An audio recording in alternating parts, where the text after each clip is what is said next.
fait plaisir de vous revoir en tout cas. Merci à toi. Ah oui, j'étais à Montpellier l'année dernière en fait. Oui. Et franchement, le dernier film, une vraie tuerie. C'est vrai? Ah mais j'ai adoré. J'ai regardé au moins une bonne dizaine de fois. Quand même. Ah oui. Ouais. Quand je suis fan, moi je suis fan. Et j'aurais quelques questions. Oui. Déjà, d'où vient votre pseudo, Gaïa? Ça vient du personnage que j'avais dans Lost Level à l'époque. Et avant ça, c'est un personnage qu'avait créé Fabien quand il était tout petit, quand il dessinait quand il avait 9 ans. Après de Lost Level, j'ai regardé un peu, voilà, histoire de dire qu'est-ce que c'est les origines de nos vies. Vous êtes encore plus sadique que dans nous. Dans Lost Level, c'est une espèce de bourgeoise un peu fofolle avec Alfred, son majordome. Et pareil, elle est hyper tyrannique, mais c'est hyper drôle à jouer sur le personnage. Et sinon, comment dire ça, c'est pas trop dur un peu de gérer un peu la co-création et tout ça? Écoute, moi je prends beaucoup de plaisir à ça. C'est pas toujours facile parce que des fois t'es un peu en panne d'inspi, mais jusqu'à présent ça va. On arrive toujours à s'en sortir. Et d'où vous est venue l'idée de créer le spin-off blog de Gaïa? Du fait que dans Noob, les personnages étaient développés beaucoup dans le jeu, mais très peu IRL. Et moi j'avais vraiment ce souhait-là de compenser un peu justement, et parce qu'en fait l'univers IRL est hyper drôle et les personnages c'était limite sous-exploités. Donc je me suis dit putain si on essaie de faire un spin-off là-dessus, ça pourrait être chouette. J'ai appris que que Fabien a fait un light novel. Oui. Hein? Et ça fait moi j'aimerais bien en créer un. Est-ce que vous avez des conseils ou pas? Pour le moment, on n'a pas beaucoup de recul par rapport à ça. C'est complètement nouveau, c'est un format qui existe qu'au Japon pour le moment. Et on va tenter de voir si c'est quelque chose qui marche en France. C'est vraiment un parcours. En espérant. Franchement, j'espère trop que ça va marcher. Merci à toi. Merci, bonne journée. Bonne journée. Ça, j'aurais une question. Oui, dis-moi, je t'entends pas bien parce qu'il y a beaucoup de bruit, mais dis-moi. Vous jouez le rôle de Nostaria? Tout à fait, je suis Nostaria. D'où vient ce pseudo? Alors, Fabien me l'a expliqué un jour, puisque c'est Fabien qui l'a créé. En fait, il cherchait un nom pour mon personnage. Et si je me rappelle bien, il était en voiture. Et ce qui s'est passé, c'est qu'il est passé devant une étude notariale. Et c'est à partir de là qu'il a créé Nostaria. Et quand il me l'a dit d'ailleurs assez tard, j'ai dit mais d'où vient ce nom? C'est n'importe quoi. Mais ça vient de là. Et oui, j'aurais une question. Pardon. Donc, entre Nostaria et Barthélemy. Parce qu'on dit que c'est les alchimistes les plus puissants de l'Empire et tout ça, qui sauvent le monde. Tout à fait, c'est vrai. Ce que je suis assez d'accord, parce que sans eux, voilà, ça serait un peu la panique. Mais lequel est le plus compétent? Écoute, j'ai envie de te dire Nostaria parce que c'est moi, mais honnêtement, moi tel que j'ai vu Fabien l'écrire, etc., c'est vrai qu'il les a plus écrits dans le roman. Donc je pense que moi, pardon, je ne les ai pas lus, Fabien. Je dirais qu'ils sont à peu près sur un niveau d'égalité, tu vois.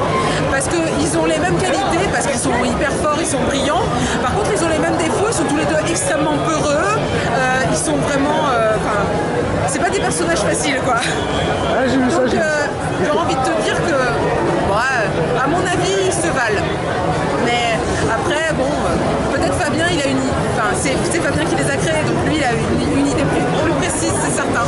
Et est-ce que vous jouez à... Bon, parce que je sais pas trop, j'ai regardé Console 1, donc je suis posé la question aussi. Est-ce que vous jouez un rôle dans la suite de Warcraft Project? Oui, Fabien me l'a dit. Voilà. No spoil. A priori, oui, je devrais avoir un rôle. Maintenant, je sais pas, parce que tu sais, chez nous, on est un groupe de copains. Donc, Fabien fait aussi, selon les disponibilités, le taf de chacun, etc. Par contre, ce que je fais sur de sûr, c'est continuer la BD avec Fabien. C'est ça mon boulot, donc voilà. Ça continue. On travaille sur le tome 12 de la BD, tu vois, donc ça continue. Et après, pour les vidéos, il nous dit quand il a besoin. Voilà. En tout cas, il me tarde trop que ça sorte dans le tome 12. Moi aussi. J'ai toute la collection chez moi. Merci. Merci.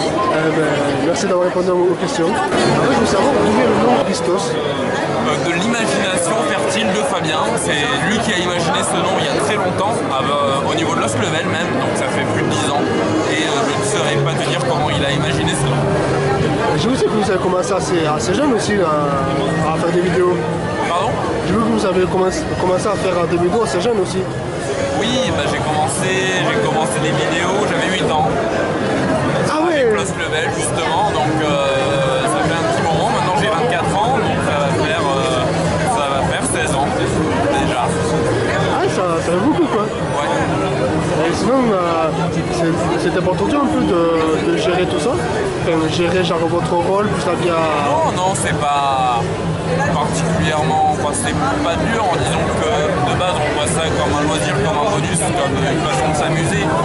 Donc il n'y a pas en tout cas de mon côté, il n'y a pas un côté difficile, il y a vraiment un côté on s'amuse, même si avec la trilogie il y a eu un niveau d'exigence qui a un peu augmenté, où on a essayé d'avoir un meilleur rendu.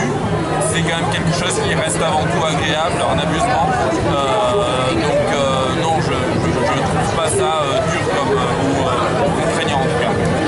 Et dans un MMORPG existant, vous joueriez quel rôle en fait? Alors je joue à World of Warcraft et mes classes principales sont guerrier et druide.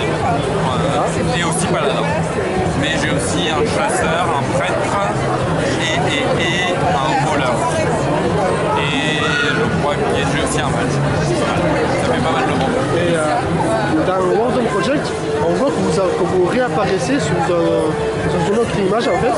J'ai pas entendu, pardon. Dans Warzone Project, on voit que vous réapparaissez sous une autre forme. Ouais. Ouais, ça. Est-ce que on va vous voir assez souvent dans la saison 2?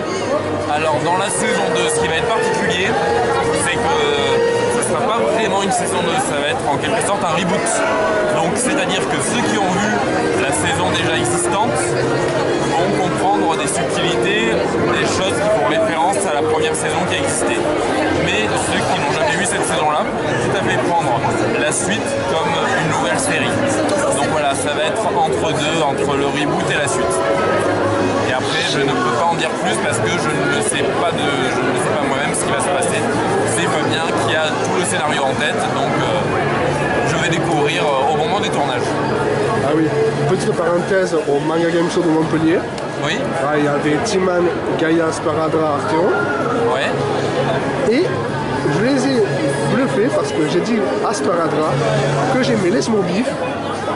Là, il était genre tout content, tout ça. Ouais. Et là, j'ai dit bien qu'il y a eu de la moutarde. Ah, les pauvres. Et autre parenthèse, je leur ai dit que mon personnage préféré, ils m'ont tous regardé genre waouh, c'est moi qu'il faut choisir. Et là, je dis c'est Gaïa. Ils ont été déçus. Eh oui, je peux comprendre. C'est pas mon perso préféré. Mais je peux comprendre que, comme c'est un perso qui a un caractère, une personnalité assez forte, beaucoup peuvent l'identifier comme leur personnage préféré. Moi, ça ne l'est pas, mais je peux comprendre que ce soit un personnage qui est apprécié par pas mal de gens. Eh ben, merci beaucoup. Merci à toi, bon salon, au revoir. Déjà, Parle fort parce que sinon je t'entends pas. d'accord. En fait, d'où vient le nom Shindeai? Alors c'est une grosse connerie en fait.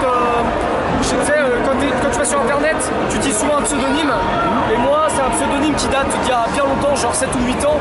Et en fait, j'ai juste mis des syllabes japonaises au hasard à côté en fait. Je te jure, c'est vraiment ça. Ça n'a aucun sens, c'est nul à chier comme explication, c'est comme ça. Voilà.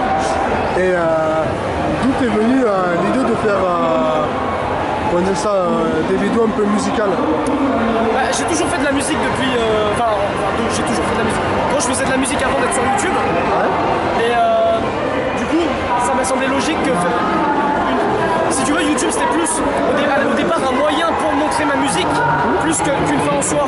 C'est pour ça que j'ai fait de la musique sur YouTube en fait. D'accord. Et où trouves-tu l'inspiration pour tous les instrus des Creepy Battle?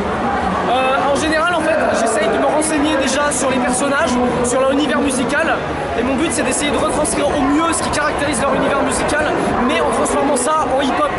Et du coup, c'est un vrai défi mental de pouvoir retrouver à la fois le côté hip-hop et à la fois le côté on reconnais le personnage par sa musique. Et voilà, c'est très intéressant comme... Et aussi j'ai vu que le nom avait un peu changé, quand ça avait changé à Extreme Gangsta Battle. Pourquoi ce changement? Alors, en fait, il faut savoir que Lunatic, qui était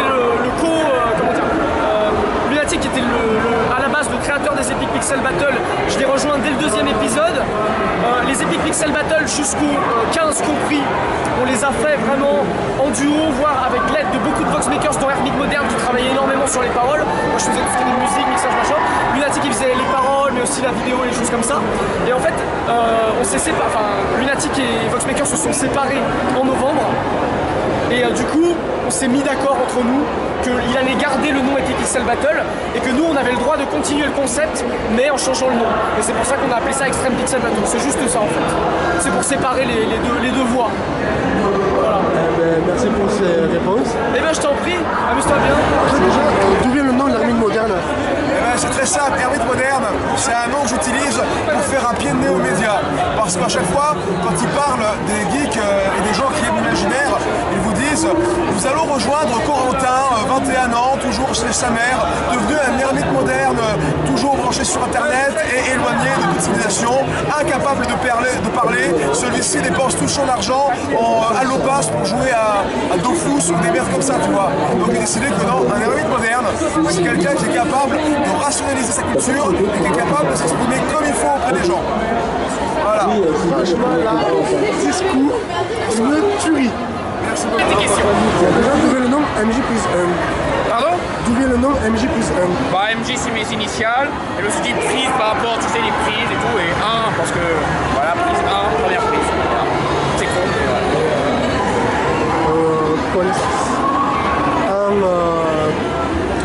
En comptant tous les facteurs cinématographiques, c'est-à-dire le choix d'acteur, les lieux, les rôles, le son, les effets spéciaux, les paroles et tout ça, quel est le meilleur film que tu aies vu?